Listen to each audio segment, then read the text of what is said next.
The old house hummed with the quiet solitude of a life lived. And now, a life abruptly ended.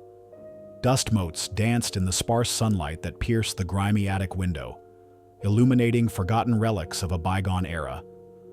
For Sarah Miller, a young architect teetering on the edge of 30, the silence was a constant companion, a heavy blanket woven from the threads of debt and the lingering ghost of her estranged grandmother, a reclusive artist who had passed away just a few months prior. The house, nestled in a quiet suburban neighborhood, was a monument to her grandmother's peculiar tastes: ornate, heavy furniture draped in yellowing sheets, stacks of old canvases, and a pervasive scent of dried paints and forgotten memories. Sarah's days were a monotonous rhythm of survival. Mornings bled into afternoons, spent hunched over her laptop at the kitchen table, the screen's cool glow the only light in the often dim room. She subsisted on quick, lonely meals, instant noodles or a forgotten sandwich, eaten without ceremony. The clinking of her fork, the loudest sound in the vast quiet. Her evenings stretched late, often consumed by freelance architectural projects, each one a desperate attempt to chip away at the mountain of student loan debt that overshadowed her dreams. She was an architect by passion, but a debtor by circumstance, her aspirations constantly battling the harsh realities of her financial struggles. The hollow echo of her footsteps on the worn hardwood floors only amplified her isolation, a stark reminder of the empty spaces around her and the growing emptiness within. She felt disconnected, a solitary figure adrift in a world that seemed to move on without her. Her grandmother, a woman Sarah barely knew, had left her this house, a legacy more burdensome than blessing.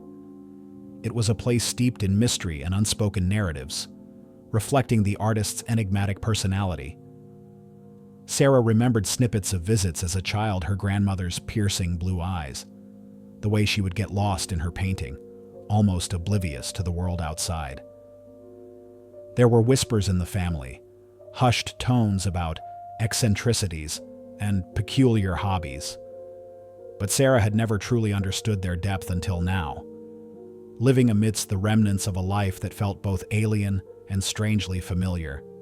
One dreary Saturday, the city sky wept a soft drizzle, mirroring the quiet ache in Sarah's chest.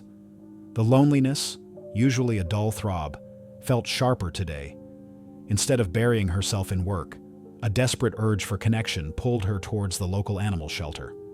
She spent hours there, her limited free time a precious commodity, scrubbing kennels, refilling food bowls, and offering gentle words to the abandoned creatures.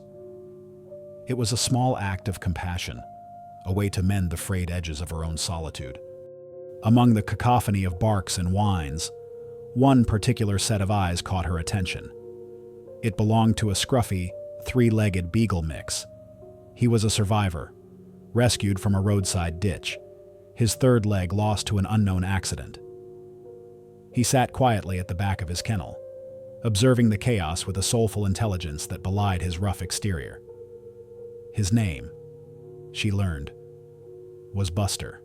Something about Buster's quiet dignity, his resilience despite his injuries, resonated deeply with Sarah. She knelt before his kennel, offering a tentative hand. He sniffed it cautiously, then licked her fingers with a soft, trusting gesture. It was an instant connection, a silent understanding. A warmth spread through Sarah's chest, a feeling she hadn't experienced in years.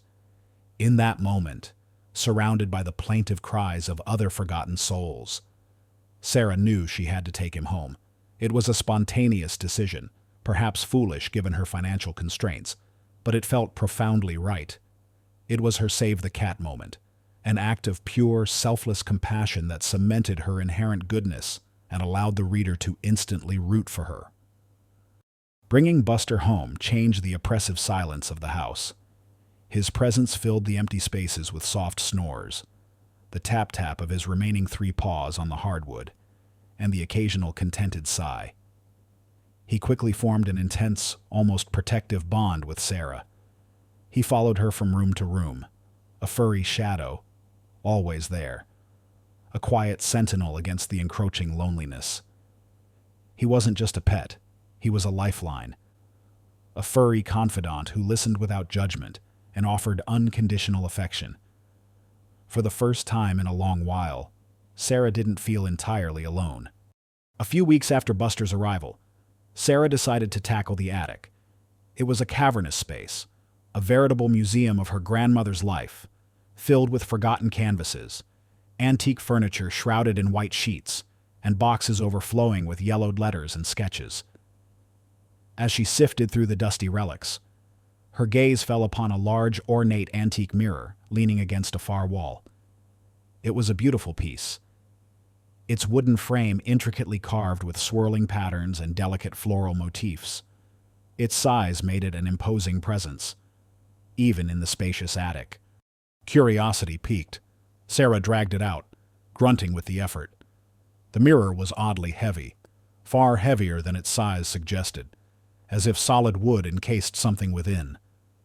As she ran her hand over its surface, she noticed something peculiar. Nestled within one of the elaborate floral carvings, near the bottom left corner of the frame, was a faint, almost imperceptible detail. It wasn't just part of the decorative carving, it looked like a tiny, recessed button or a latch, so seamlessly integrated that it was almost invisible. It was different from the flowing, organic lines of the rest of the frame. A distinct, almost unnatural geometric indentation. She pressed it gently, then harder, but nothing happened. It merely felt like a slightly raised, decorative bump. "Huh," she murmured, a faint frown creasing her brow. It was strange, a minor oddity in a house full of them. She dismissed it as an old peculiarity, perhaps a decorative element or a trick of the light. But it subtly piqued her curiosity. She made a mental note of it, a tiny seed of mystery planted in her mind. Later, with a bit of a struggle, she managed to maneuver the heavy mirror down to the living room, deciding it would add a touch of antique charm to the otherwise sparsely decorated space. Buster, who had been napping on the rug, immediately perked up, his ears twitching. He watched her with an unusual intensity as she leaned the mirror against the wall, a silent observer of her actions. He didn't approach it. Not yet. But his gaze remained fixed on it, as if sensing something that Sarah could not. The following days settled into a comfortable routine. Sarah worked, Buster napped at her feet or chased sunbeams across the floor, and the house began to feel less like a temporary stop and more like a home. Yet, beneath the veneer of this newfound normalcy, the financial worries gnawed at her. The freelance projects barely covered the interest on her loans, and the house taxes were a constant, looming threat. The weight of her grandmother's legacy.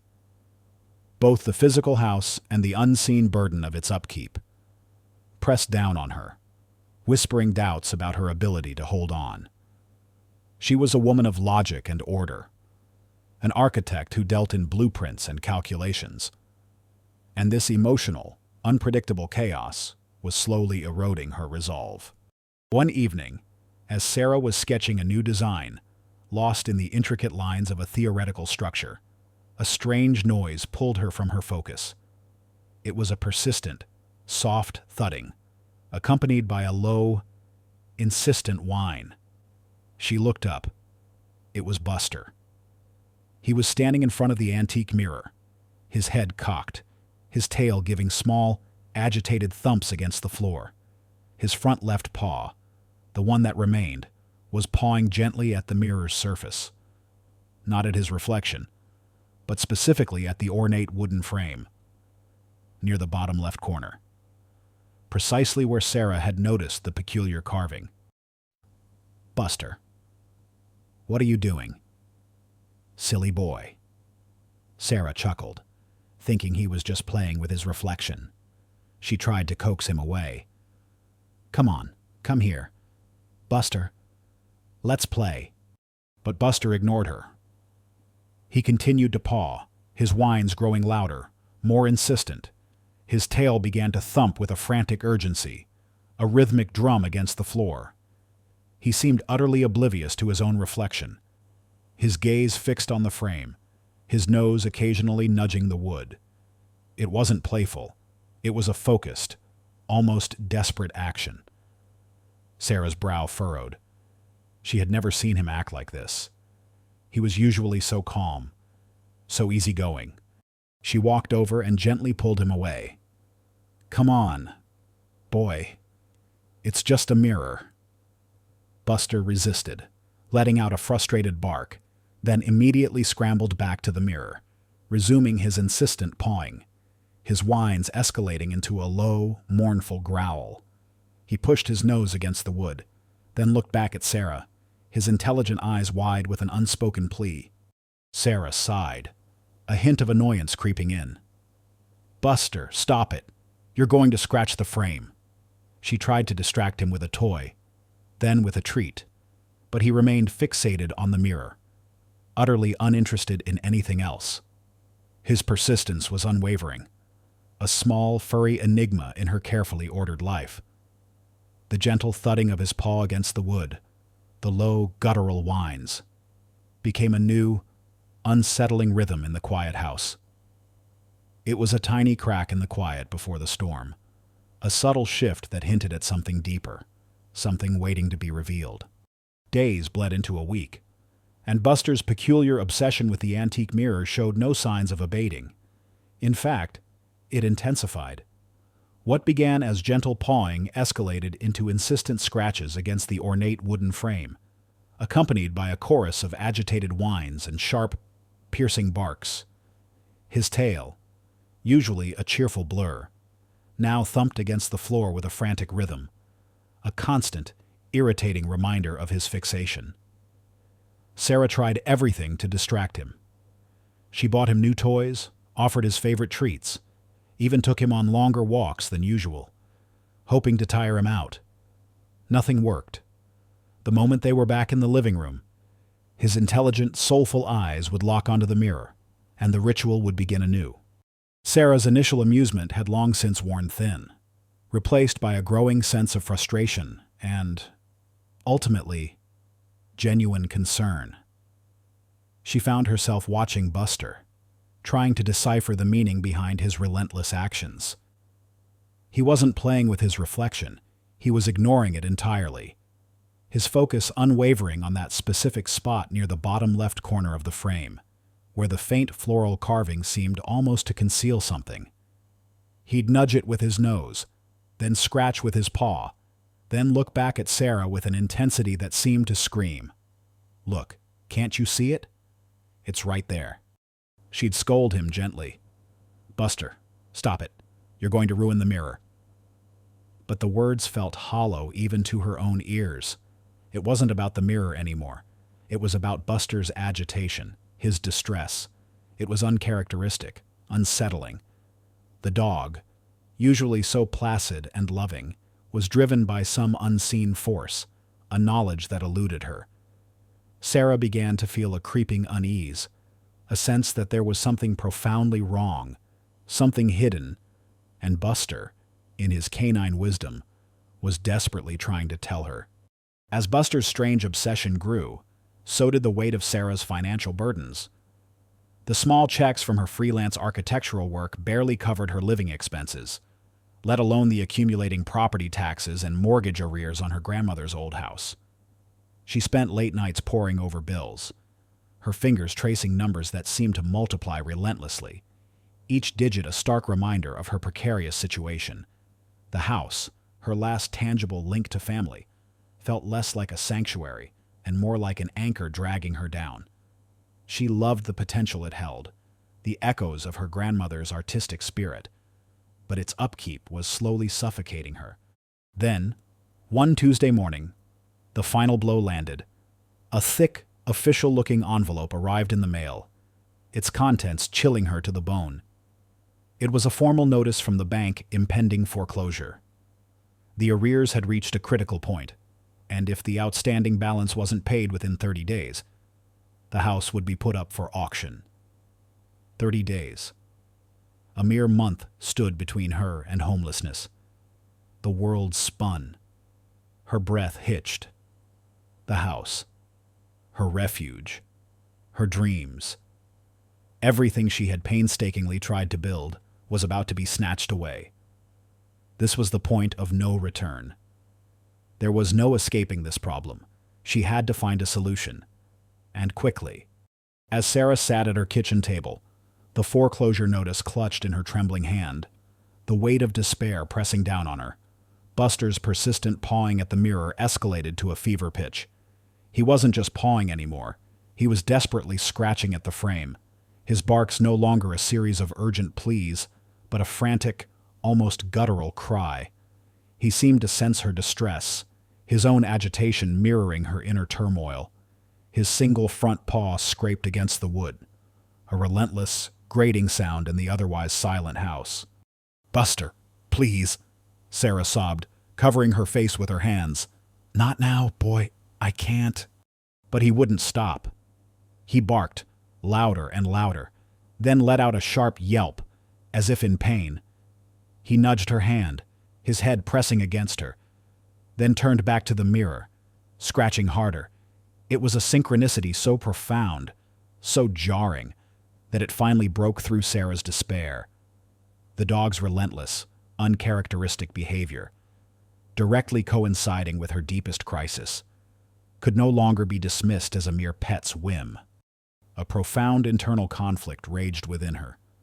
Her rational, architectural mind, accustomed to logic and concrete facts, screamed that Buster was just a dog, reacting to reflections or phantom smells.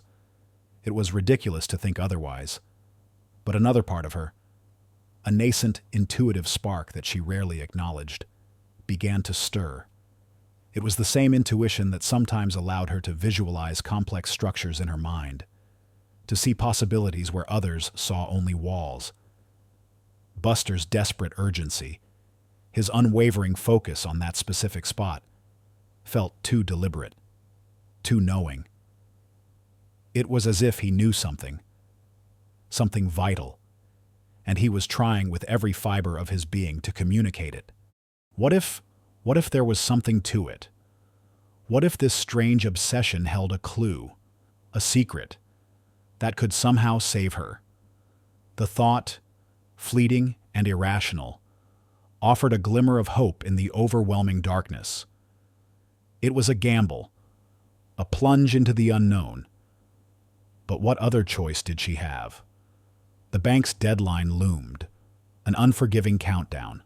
Sarah looked at the mirror, then at Buster, his brown eyes wide with a desperate plea. She saw not just a dog, but a loyal companion trying to protect her, trying to tell her something profoundly important. She took a shaky breath, pushing aside her skepticism. The years of rational training, the sheer persistence of this scruffy, three-legged dog, her save-the-cat moment come full circle, was too compelling to ignore. It demanded investigation. It demanded belief. With a newfound resolve, a spark of desperate hope igniting within her, Sarah rose from the table. She walked towards the antique mirror, no longer seeing just glass and wood, but a canvas of possibility. Buster, sensing the shift in her resolve, quieted his barks, his tail still thumping, but now with a rhythm of eager anticipation. He watched her, every muscle in his small body tensed, waiting. Sarah knelt before the mirror, her fingers tentatively tracing the ornate floral carving in the bottom left corner, the exact spot Buster had been so frantically pawing at. She felt the faint, almost imperceptible indentation, the subtle difference in the wood that she had dismissed as a peculiarity weeks ago. Now, it felt significant. It felt like a door. The air in the room crackled with a silent tension. Sarah's heart pounded in her chest, a drumbeat of fear and reluctant hope. She knew, deep down, that something lay hidden behind that mirror. Something that Buster, in his unwavering loyalty, had tried to reveal. The future of her home, her life, hung in the balance, inextricably linked to the secret locked within the antique frame. The quiet before the storm had truly broken, and the roar of the coming tempest was just beginning to be heard. The faint, almost imperceptible indentation on the mirror's frame, The very spot Buster had fixated upon now seemed to hum with a silent energy. Sarah's fingers, trembling slightly, traced the intricate floral carving that concealed it. Her architect's eye, trained to spot hidden details and structural anomalies, began to discern the subtle differences in the wood grain, the precise alignment of the leaves that formed the unusual bump. It was expertly disguised, designed to blend seamlessly with the antique's ornate facade, almost as if it never wanted to be found. But Buster, with his uncanny intuition, had found it.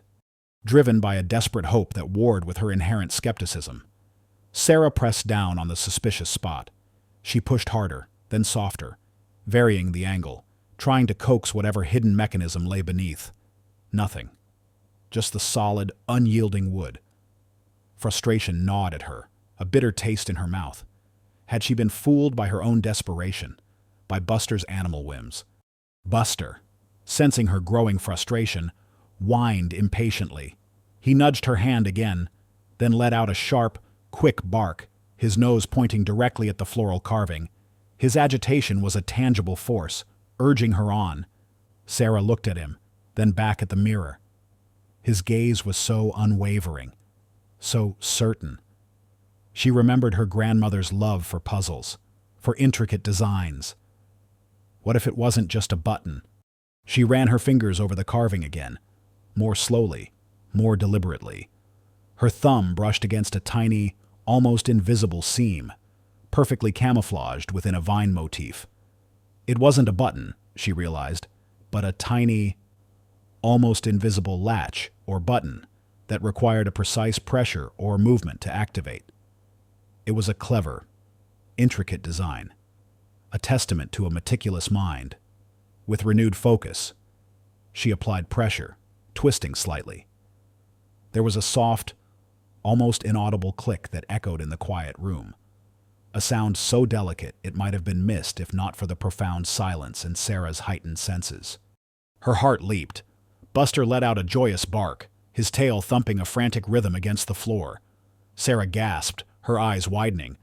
A small section of the frame, perhaps 6 inches by 4, sprang open, revealing a small hidden compartment behind the mirror. It was lined with dark velvet, smelling faintly of old paper and dust. With bated breath, Sarah reached inside. Her fingers brushed against 2 objects, a worn, leather-bound journal and a small, tarnished silver locket. The journal felt old, its leather softened by time and handling. The locket was cool against her skin, intricately engraved with a delicate, unfamiliar symbol. She pulled them out, her hands trembling. Buster sat patiently at her feet, his gaze fixed on the journal, as if understanding its significance. Sarah carefully opened the journal. The pages were filled with elegant, sloping handwriting, her grandmother's. Interspersed with the dense script were intricate sketches, many of them architectural, depicting strange, almost fantastical designs. As Sarah began to read, her breath hitched. The entries weren't just personal reflections, they were a fascinating, cryptic chronicle. Her grandmother, she realized, had not been merely a reclusive artist. She was an archivist of a hidden truth. The journal spoke of her grandfather, a man Sarah had barely known, a distant, quiet figure she had always assumed was a simple, retired engineer who tinkered with gadgets in his shed. But according to the journal, her grandfather was much more. He was a brilliant, eccentric inventor, a master craftsman of concealment. He designed highly advanced, miniaturized security mechanisms and hidden spaces for wealthy clients, often for the discreet storage of valuable family heirlooms, sensitive documents, or even the protection of individuals. His creations were legendary among a select, clandestine few. The journal hinted at her grandfather's greatest project, a secure, hidden room within the house itself. This room, her grandmother wrote, was protected by intricate, sound-activated locks, linked to a unique musical frequency. The entries were cryptic, filled with metaphors about harmony for the walls and the key in a forgotten tune. Her grandmother had documented her grandfather's work, not just as a record, but as a map for someone who might one day understand. As Sarah devoured the entries, a strange, intuitive connection began to form within her. She was an architect, trained in the logic of structures, in the creation of spaces. But as she read her grandmother's descriptions of hidden walls and ingenious mechanisms, she felt a latent architectural talent stirring within her, a profound understanding of concealed spaces and integrated structures that she hadn't fully recognized in herself. It was as if her grandfather's genius, expressed through her grandmother's words, was speaking directly to a part of her own mind, unlocking a potential she never knew she possessed. The idea of architecture beyond sight, of spaces designed to be hidden, resonated deeply with her. Meanwhile, far from the quiet solitude of Sarah's living room, an unseen predator stirred. Robert Miller, Sarah's estranged uncle, was a man whose ambition had long outstripped his ethics. A disgraced real estate developer. His once thriving business had crumbled under the weight of shady dealings and failed ventures. He was a type A villain, driven by an insatiable greed and a profound sense of entitlement. He saw Sarah, his niece, as nothing more than a naive, unfortunate obstacle in his path to reclaiming what he believed was rightfully his. Robert had been aware of the foreclosure on Sarah's grandmother's house. He had been quietly observing, calculating. Vague rumors of a hidden treasure or secret within the old house had circulated in the family for years. Whispered anecdotes about his eccentric father, Sarah's grandfather, and his strange inventions. But Robert had always dismissed these as harmless eccentricities, the ramblings of old artists and tinkers. He certainly never believed in any significant hidden fortune, nor did he know its exact location or nature. He saw the house as a dilapidated property he could acquire cheaply at auction, flip for a quick profit, and perhaps, with some luck, find a trinket or two to salvage. His network of informants, subtle and insidious, had been keeping tabs on Sarah. He knew she was struggling, knew she was isolated. He had even subtly influenced the bank's decision to expedite the foreclosure, planting seeds of doubt about her ability to manage the property. He believed she would fold under pressure, sell the house to him for a pittance, and disappear. However, recent reports from his private investigator, a scruffy man named Jenkins, had begun to trouble him. Jenkins had installed covert listening devices in Sarah's house weeks ago, just as a precaution, and had begun watching her more closely since Buster's arrival. Initially, the reports were mundane. Client spends most time working on laptop. Dog is behaving strangely, pawing at old mirror. Robert had scoffed at the dog detail. But then, the reports changed. Client has become obsessed with mirror. Jenkins reported one evening over a crackling phone line. She's reading from an old journal, seems very focused on something. And the dog is practically manic around that mirror now. Robert's dismissiveness began to curdle into suspicion. He remembered his father's cryptic references to "my greatest creation," hidden in plain sight. Could it be true? Could that old house, dismissed as a money pit, actually conceal something valuable? His greed, a hungry beast constantly fed by his failures, stirred. He had always resented his father's secretive nature, his perceived lack of ambition for real money.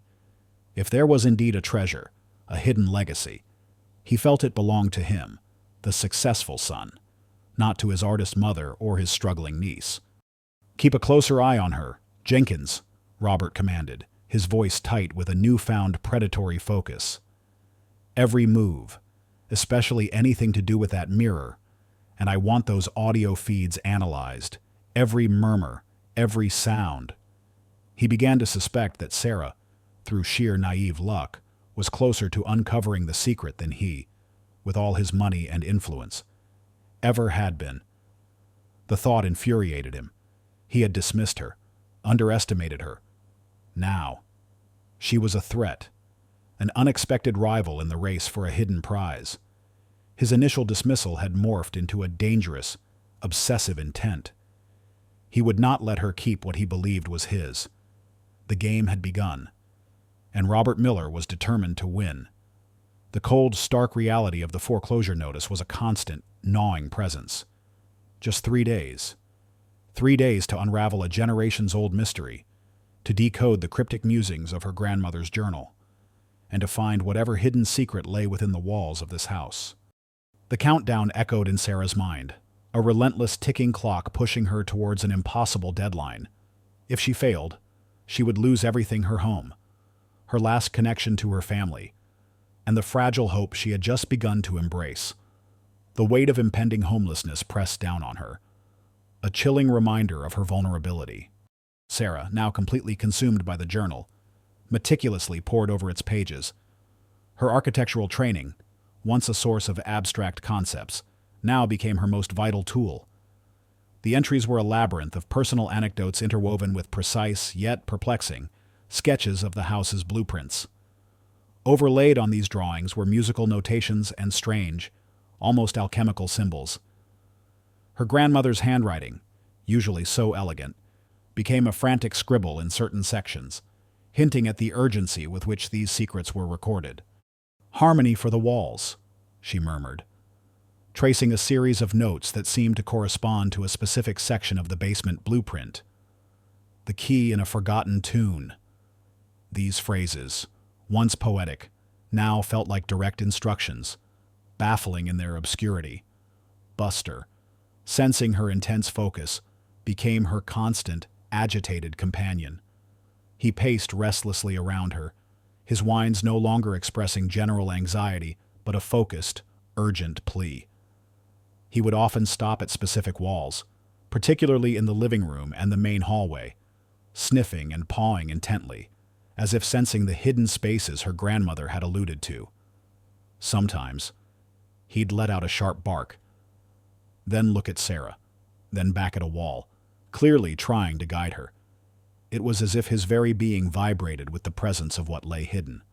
Meanwhile, unknown to Sarah, her Uncle Robert intensified his insidious campaign. His spy, Jenkins, provided chillingly accurate reports of Sarah's progress. "She's reading that journal constantly, boss," Jenkins reported, his voice a low rasp over the phone. "And the dog. It's like he's helping her. He keeps going to the basement. I think she's close." Fury twisted Robert's features. He couldn't afford for Sarah to uncover anything significant before the auction. He needed that house, and its hidden treasure, to rebuild his shattered empire. He resorted to more direct, yet still subtle, forms of interference. First, her internet connection became inexplicably slow, then completely unreliable.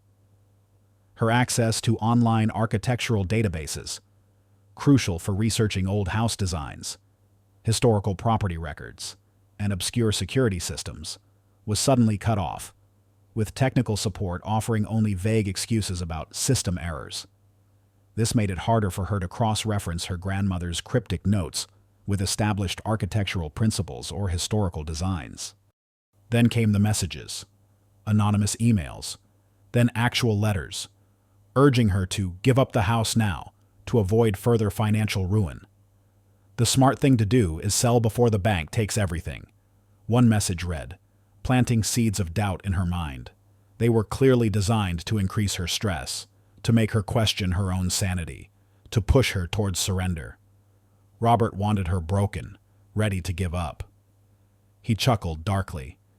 She wouldn't even know who was attacking her, just that her world was crumbling. The pressure mounted. Sarah felt utterly alone. The bank's deadline loomed like a guillotine. Her uncle's unseen hand, though she didn't fully grasp its extent, made her paranoid. She couldn't trust anyone with her discovery, especially with her future hanging by a thread. Buster became her only confidant, his anxious nudges and focused stares reminding her of the extreme urgency, the weight of her family's forgotten legacy, the threat of financial ruin, and the impending loss of her home pressed down on her, creating a suffocating atmosphere of desperation. The journal continued to offer tantalizing clues. Her grandmother had sketched floor plans of the basement, with certain sections highlighted by musical staffs. One particular entry spoke of the chamber of echoes, and the song that awakens stone. This was it, Sarah realized. The hidden room was in the basement, a dark, unused space that had always felt cold and damp, a place she rarely ventured. It was a symbolic arena, a forgotten, grimy space that now held the key to her future, a hidden beacon of truth waiting to be uncovered. Her grandmother's meticulous drawings outlined a section of the basement wall that appeared to be solid stone, but had subtle indications of an artificial construction. It was designed to blend in seamlessly with the natural rock foundation, another testament to her grandfather's genius for concealment. The final, and most crucial, clue in the journal pointed to the room's ultimate lock. It was sound-activated, requiring a very specific melody, a unique musical frequency, to open it. The notation for this melody was intricate, almost like a code, but her grandmother had added a personal note, the key to the chamber, in the tune of the sleeping child. This was it, a specific, almost forgotten lullaby that her grandmother used to hum to her when she was little. It was a melody that was deeply personal to Sarah, a source of comfort from her distant childhood, now laden with the enormous weight of her future. This was her ultimate test. She had to not only decipher the architectural riddle, but also produce the exact sound, the precise harmony, that would unlock the hidden chamber. Sarah descended into the basement, Buster trotting anxiously beside her, his soft whimpers echoing in the cavernous space.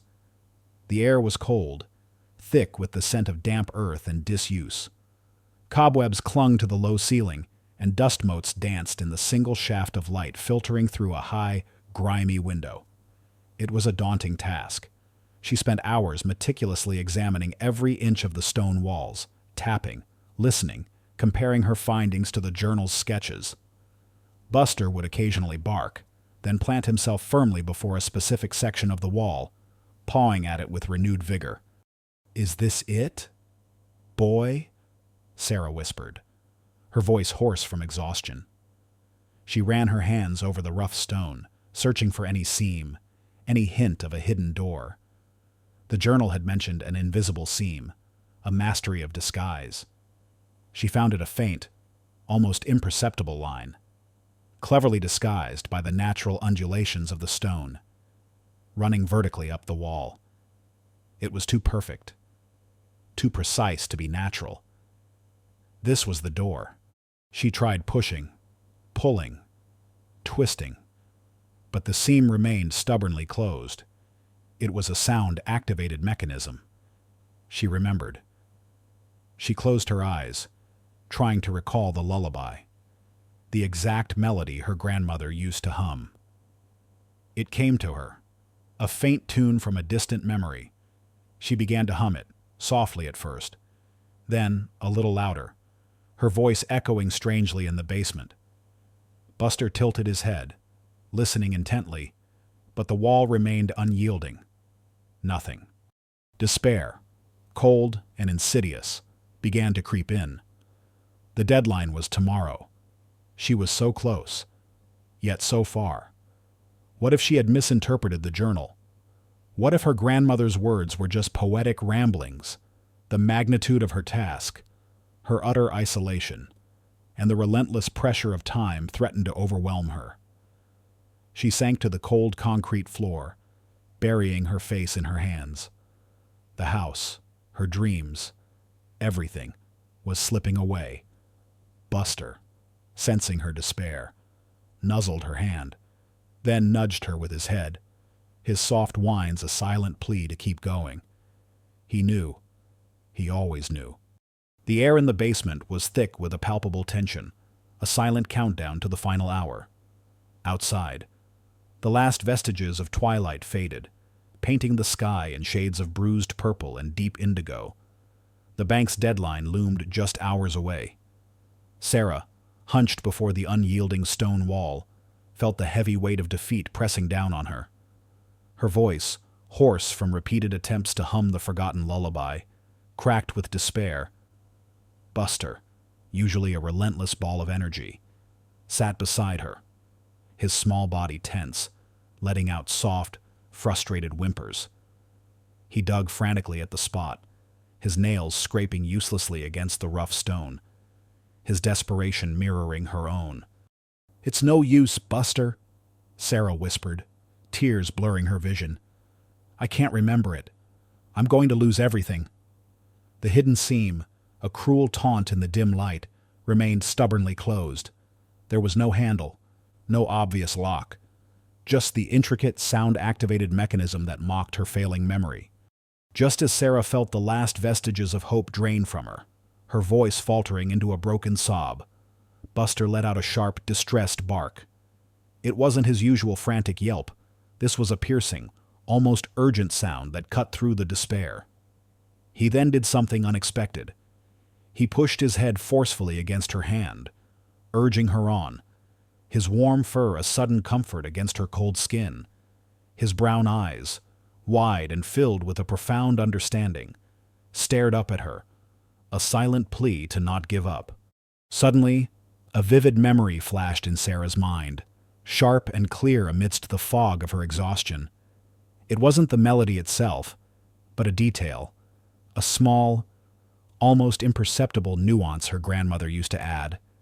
When Sarah was a child, restless in her crib, her grandmother would often hum that same lullaby, but at the end of a particular phrase, she would always add a specific, unusual vocal vibrato, a delicate, almost haunting trill that made the simple tune come alive. It was a subtle, almost secret flourish, meant only for Sarah's ears, a signature of her grandmother's love. This was it. This was the missing piece, the key in a forgotten tune that the journal hinted at. It wasn't just the notes, it was the way they were sung, the very soul poured into the sound. Sarah took a deep, shaky breath, her heart pounding in her chest like a drum. Buster, sensing the shift in her, quieted, watching her intently. She closed her eyes, clearing her mind of all doubt and despair. She focused, channeling every ounce of her remaining energy and her love for her grandmother, for this house, for Buster, into the melody. She began to hum the lullaby again, softly at first, then gaining strength. Her voice, though still weary, carried a newfound clarity, a pure tone resonating with the truth she sought. As she reached the critical phrase, Sarah concentrated, pouring her will into her voice. She held the final note, infusing it with the precise vocal vibrato, a subtle tremble that seemed to stretch and thin the very air around her. For a moment, nothing happened. The basement remained still, silent, save for Buster's soft, anxious panting. Despair threatened to resurface. Had she been wrong? Was it not enough? Then, a faint, almost imperceptible click echoed through the basement.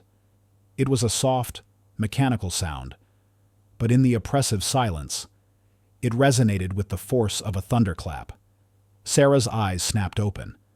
The hidden seam in the stone wall, the one she had desperately traced moments before, began to move, slowly, almost silently. A section of the rough stone wall, perhaps 10 feet wide and 8 feet tall, began to retract, sliding inward with an astonishing smoothness, revealing a dimly lit, cavernous space beyond. A rush of cold, musty air wafted from the newly revealed chamber, carrying the scent of aged paper and undisturbed time. Sarah stared, utterly transfixed. Buster let out a happy bark, then nudged her forward with his nose, eager to explore. Inside the hidden room, Sarah found not piles of gleaming gold or glittering jewels, but a meticulously preserved archive. Wooden shelves lined the walls, filled with neat stacks of documents, blueprints, and ledgers. In the center stood a large, sturdy desk, its surface covered with drafting tools and stacks of rolled parchment. With trembling hands, Sarah picked up the first document. It was an original, notarized deed, dated almost a century ago, proving her family's rightful ownership of the entire surrounding land. including the very plots that Don Ricardo and other wealthy developers had illegally acquired over the years through shady dealings and forged documents. Another deed, even older, established the original land grant, a vast expanse of territory that extended far beyond the small parcel her grandmother had supposedly owned. This was the true treasure, not mere wealth, but the irrefutable evidence of her family's vast legacy, a legacy stolen and forgotten, now miraculously rediscovered. Beneath the deeds, Sarah found meticulously preserved blueprints for her grandfather's revolutionary, eco-friendly modular housing designs. They were years, even decades, ahead of their time, self-sustaining homes powered by solar and wind, with innovative waste management systems and ingenious uses of recycled materials. Alongside them were detailed patent applications for his unique, sound-activated security systems and other miniaturized mechanical wonders. And then, she saw its sketches that aligned eerily with her own architectural inclinations, designs that resonated with her very soul, as if her grandfather's genius had somehow flowed through the generations to her. This was not just a historical archive, it was a blueprint for her future, a vindication of her own architectural dreams. The sudden creak of the basement door, echoing loudly in the now open chamber, shattered the moment of revelation. Sarah spun around, her heart leaping into her throat. Standing silhouetted in the doorway, his face a contorted mask of fury and avarice, was her Uncle Robert Miller. He had followed her, his hired spies' listening devices having confirmed her proximity to the secret. He had heard the faint click, the soft hum of the retracting wall. He had been waiting for this. His eyes, wide with a hungry greed, darted around the room. He lunged forward, pushing past Sarah, his gaze fixed on the shelves, expecting to find piles of gold, ancient jewels, some tangible, glittering fortune. But as his eyes fell upon the neat stacks of yellowed deeds, the rolled blueprints, and the legal ledgers, his face slowly, sickeningly, fell. "What is this?" he snarled, grabbing a handful of papers. "Where is it? Where's the money? The gold?" His voice was raspy with disappointment and a dawning horror. Sarah, though shaken, found her voice, clear and strong. "This is it. Uncle. The truth." She pointed to the deeds. "This proves our family owns this land. All of it. And these." She gestured to the blueprints. "These are grandfather's designs. His real legacy. Not some hidden gold, but true innovation. True ownership." Robert's eyes darted from the deeds to Sarah's face, then back to the blueprints. The realization hit him with the force of a physical blow. The treasure wasn't a hidden fortune he could steal. It was irrefutable evidence that exposed his own fraudulent land deals, his own illicit acquisitions built on deceit and stolen property. Not only had he failed to find the fortune he craved, but his niece, guided by a three-legged dog and an old lullaby, had unearthed the very documents that would expose his lifelong pattern of deceit. The sheer unlikelihood of Sarah's discovery, the poetic justice of it all, left him dumbfounded. The weight of his own illicit activities, the undeniable proof now laid bare, crushed him. His face drained of all color, his lips stretched into a thin, trembling line. His grand schemes, his ruthless ambition, his carefully constructed facade of power all crumbled around him in an instant. With a guttural cry of despair and silent, impotent fury, Uncle Robert collapsed to the dusty concrete floor, his body shaking uncontrollably. His face buried in his hands, his schemes ruined. He knew, with a sickening certainty, that his reign of deceit was finally over. The true treasure had been revealed, and it was a truth that would not only vindicate Sarah but would utterly destroy him. The echo of Uncle Robert's collapse reverberated through the dimly lit basement, a hollow thud that marked the abrupt end of his tyrannical reign. Sarah stood over him, not with triumph, but with a profound sense of exhaustion. Buster, sensing the immediate shift in the atmosphere, stopped whimpering, nudging Sarah's hand with his head, as if to confirm that the danger had passed. The hidden room, once a chamber of forgotten secrets, now hummed with the quiet hum of truth revealed. Within minutes, the distant wail of sirens pierced the suburban quiet. Sarah, still holding the deeds and blueprints, had, in a moment of clarity, called the authorities from her old rotary phone in the hallway. A phone line Robert hadn't thought to tap.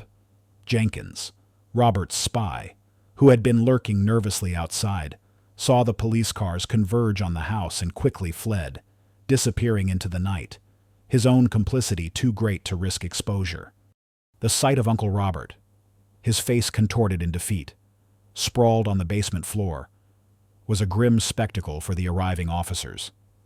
The documents Sarah presented original, notarized deeds, bank statements, and meticulously kept ledgers from her grandfather's hidden archive provided undeniable proof of Robert Miller's extensive fraudulent land dealings. The officers, initially skeptical of the hidden room and the singing dog, quickly understood the gravity of the situation as they examined the irrefutable evidence. Robert was arrested on the spot, his protests muffled by the click of handcuffs.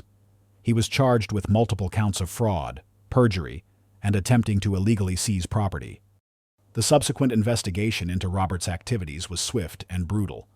The evidence from Sarah's hidden room, combined with testimonies from other victims emboldened by Robert's downfall, painted a damning picture. His once considerable fortune, built on decades of deceit and manipulation, was systematically dismantled. His properties were confiscated to compensate those he had wronged, and his name became synonymous with corruption and betrayal in the local community and beyond. He faced a long prison sentence, a fate directly proportional to the avarice that had consumed him for so long. There would be no second act for Robert Miller. His collapse was total, his reputation irrevocably destroyed. The news of the hidden room, the long-lost deeds, and Sarah's uncanny discovery spread like wildfire through the town.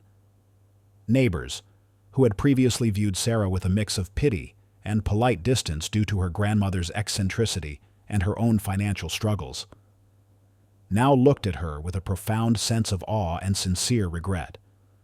The town, now aware of the true history of the land and her family's rightful legacy, offered a public apology for any previous doubts or misunderstandings.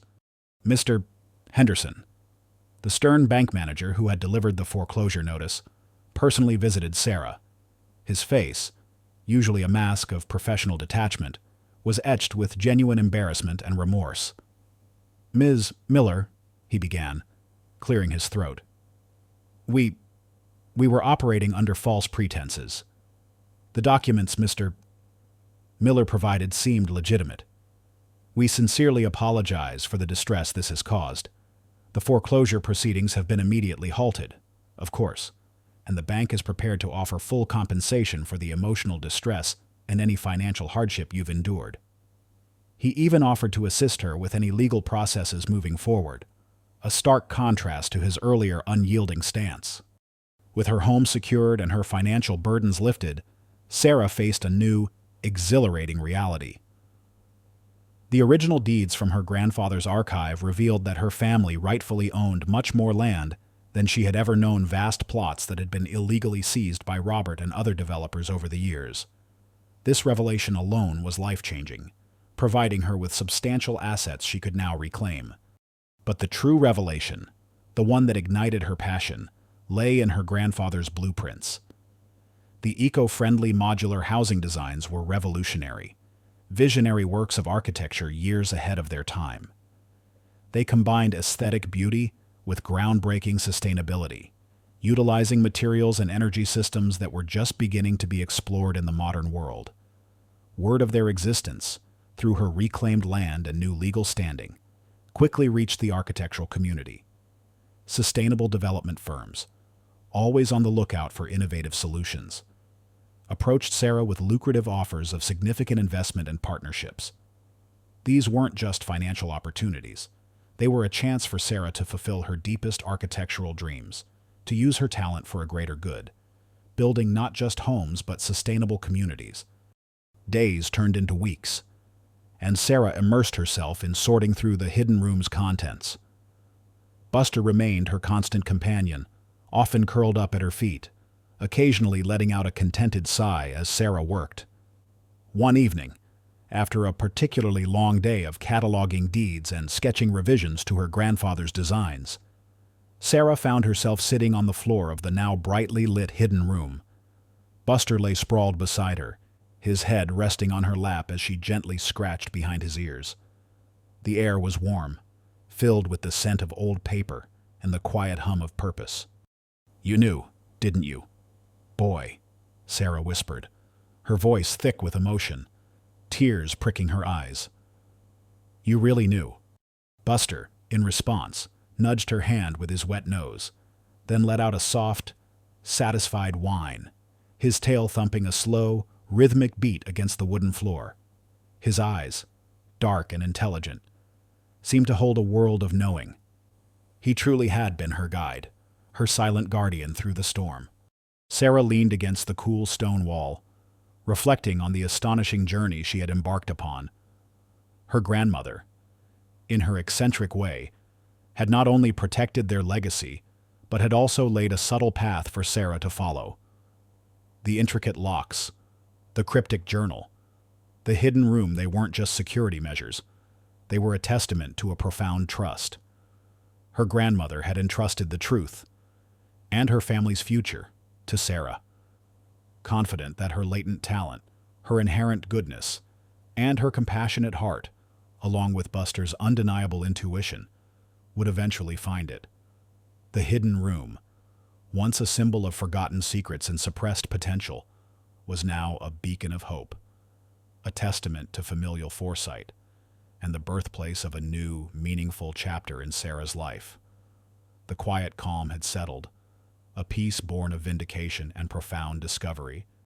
3 years later, the old house, once a silent monument to a reclusive past, now vibrated with the purposeful hum of creation and the joyful echoes of a thriving life. Sunlight streamed through newly installed, larger windows, illuminating spaces that were once dim and dusty. The scent of fresh wood and blooming jasmine replaced the musty smell of forgotten things. Sarah Miller, no longer the struggling architect burdened by debt, stood as a beacon of innovation and integrity in her field. She was renowned for her groundbreaking work in sustainable design, her vision shaped by the very blueprints her grandfather had hidden away decades ago. Her company, Haven and Hearth Designs, had quickly become a respected name in the architectural world, specializing in eco-friendly modular homes. Sarah had taken her grandfather's visionary designs and refined them, infusing them with her own unique contemporary aesthetic and practical solutions for modern living. Her homes were not just structures, they were self-sustaining havens, powered by seamlessly integrated solar panels and compact wind turbines, utilizing intelligent waste management systems, and built with recycled, locally sourced materials. They were beautiful, functional, and gentle on the planet, a testament to a legacy finally realized. Her home, the very house that had almost been lost, was now a vibrant hub of creativity and warmth. The living room, once a space of quiet despair, was now a bright, airy studio where prototypes of her modular designs often took shape. Buster, now a distinguished senior dog with a few more gray hairs around his muzzle, remained her constant, beloved companion. He could often be found napping contentedly in a sun-drenched patch of her office, his rhythmic snores a comforting backdrop to Sarah's busy days. His 3 legs carried him with a surprising resilience, a living reminder of the intuition and loyalty that had set her on this extraordinary path. Sarah's financial struggles were a distant memory, replaced by a life rich with purpose, prosperity, and a profound sense of fulfillment. But Sarah's success wasn't merely personal. The unearthed truths and her newfound resources ignited a fierce commitment to paying it forward. She established the Grandfather's Legacy Foundation, a non-profit organization dedicated to 2 core missions. Firstly, it provided pro bono legal assistance and advocacy for families facing wrongful land claims, ensuring that others wouldn't suffer the injustice her own family had endured. Drawing on the intricate knowledge gleaned from her grandfather's archive and her own experience, the Foundation swiftly became a formidable force against land fraud, securing justice for countless vulnerable communities. Secondly, the Foundation actively funded research into sustainable architecture for low-income communities, pioneering new methods and materials to create affordable, eco-friendly housing solutions where they were needed most. Sarah believed deeply that everyone deserved a dignified, sustainable home, and she poured her energy and resources into making that vision a reality. Beyond the Foundation, Sarah dedicated a significant portion of her time to teaching young, aspiring architects, particularly those from disadvantaged backgrounds. She held workshops in her studio, sharing her knowledge, her grandfather's pioneering principles, and, most importantly, her own inspiring story. She taught them to look beyond the obvious, to understand that true architecture wasn't just about building structures, but about understanding the human condition, about creating spaces that nurtured life and fostered community. She inspired them to use their skills for positive change, to dream not just of grand buildings, but of a better, more equitable world. On many evenings, as the golden light of dusk softened the edges of the old house, Sarah would find a moment of quiet reflection. She would stand in her spacious living room, now transformed into a haven of light and innovation. The antique mirror, no longer a source of frantic pawing or hidden anxieties, hung prominently on the wall, a cherished family heirloom. Its ornate frame, with the clever floral carving that concealed the hidden latch, now seemed to sparkle. No longer just a decorative element, but a profound symbol of hidden potential and inherited wisdom. It caught the fading sunlight, reflecting a warm, inviting glow throughout the room. Buster, as always, would be curled up peacefully at her feet, a contented sigh escaping his furry chest. Occasionally, he would lift his head, glance at the mirror, and a faint, knowing twitch would play at his whiskers, as if sharing a secret chuckle with his human. The hidden room in the basement, no longer dark and forgotten, was now a meticulously organized archive and Sarah's personal design studio, a quiet sanctuary where she could delve into her grandfather's remaining papers, ponder new architectural challenges, and draw the future into existence. It was a living testament to the truth that lies beneath the surface, waiting patiently to be unveiled. The mirror, once a baffling barrier, had transformed into a profound portal to a life of purpose, connection, and a legacy that extended far beyond the walls of her home.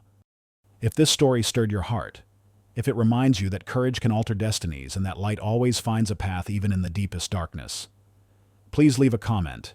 Share this story with those who need inspiration. Like, subscribe, and hit the bell to never miss our upcoming stories.